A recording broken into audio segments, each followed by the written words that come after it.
O capelão da cidade compareceu perante o Conselho Municipal de Zurique em janeiro de 1523. Os ventos da reforma já haviam soprado através do Alpes vindo da Alemanha de Lutero.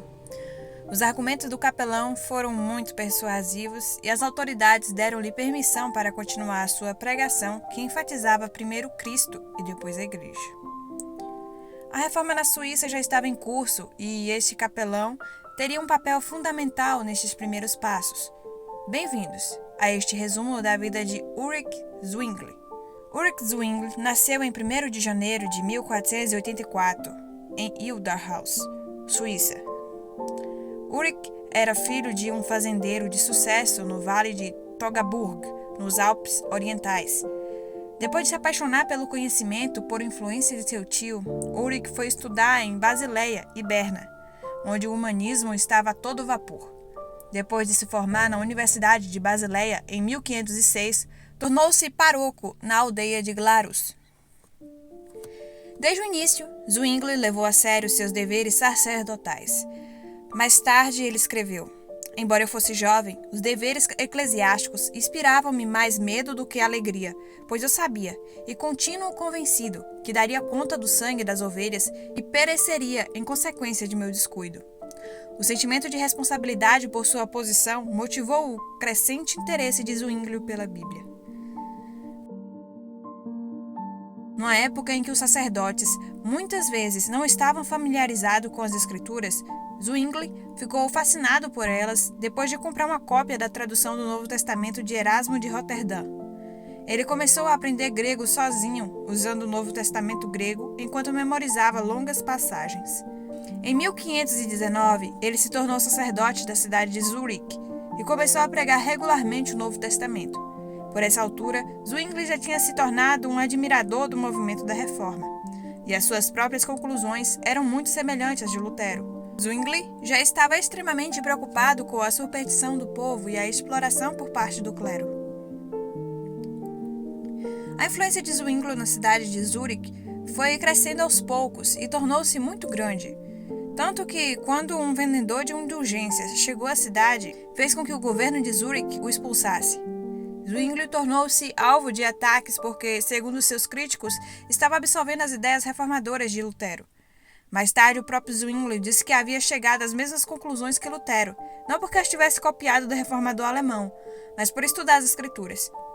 Em 1522, Zwingli estava pronto para lançar a sua reforma em Zurique, e o governo da cidade o apoiava. Privadamente, Zwingli começou a desafiar os costumes da cristandade medieval que considerava antibíblicos. Ele lutou contra o celibato clerical por algum tempo. Em 1522, ele se casou secretamente, e nesse mesmo ano ele quebrou o tradicional jejum da quaresma, comendo salsichas em público, e escreveu sobre o verdadeiro significado do jejum. Em 1523, ele estava pronto para levar as suas ideias a um público mais vasto, e em janeiro fê-los mesmo diante da Câmara Municipal de Zurique, no que hoje é chamado de Primeira Disputa.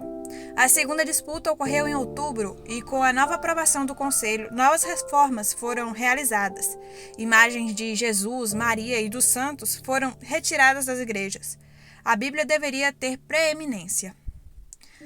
As circunstâncias mudaram rapidamente depois disso. Em 1524, casou-se publicamente com a sua esposa, insistindo que os pastores tinham o direito de se casar. E em 1525, ele e outros convenceram a cidade a abolir a missa e substituí-la por um serviço simples que incluía a ceia do Senhor, mas apenas como memorial simbólico. A partir desse ano, com o apoio do governo de Zurique, Zwingli começou a realizar uma reforma na cidade. O reformador estava determinado a realizar uma restauração do cristianismo, baseada nas práticas bíblicas. Nessa ordem de ideias, nada que não estivesse contemplado na Bíblia ou que tivesse sido imposto pelo catolicismo deveria ser tolerado dentro ou fora da igreja da cidade. Sob a liderança de Zwingli, diversas mudanças importantes começaram a acontecer na cidade. Por exemplo, a comunhão começou a ser oferecida tanto a homens como mulheres. Muitos padres e freiras se casaram. Foi estabelecido um sistema educacional gratuito e geral. Eventualmente, muitos leigos e clérigos em Zurique começaram a espalhar ideias de reforma para outros cantões suíços. Apesar das semelhanças, Lutero e Zwingli chegaram às suas conclusões a partir de dois lados diferentes. Para Martinho Lutero, as suas conclusões vieram do seu encontro pessoal com a justificação pela fé. Zwingli chegou às suas conclusões semelhantes apenas através do estudo da Bíblia. Lutero acreditava que a Igreja Reformadora deveria descartar apenas aquilo que contradizia as Escrituras.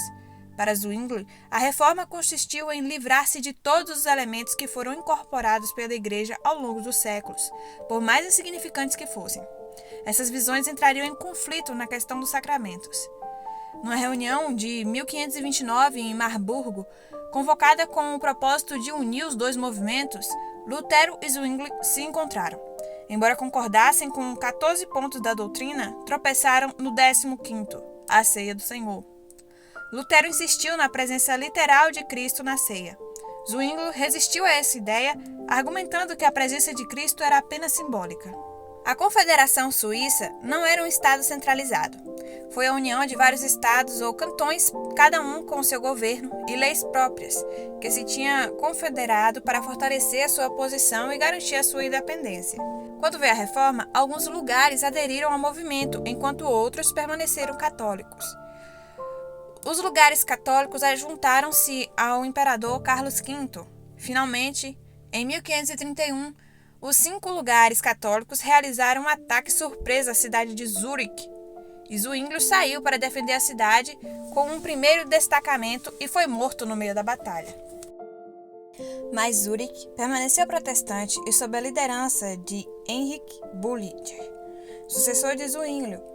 Este ramo único da reforma continuou a florescer. A reforma na Suíça continuou a enriquecer e o legado passaria uma década depois para João Calvino.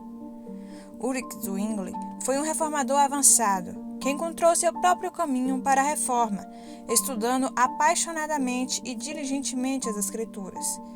Ele não precisava de referência, a leitura da Bíblia o levou à verdade. E você? O que você acha? Como você acha que o estudo saudável das Escrituras deveria nos levar a conhecer a verdade?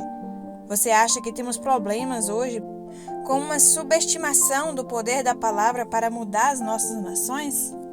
Deixe-me suas respostas aqui nos comentários.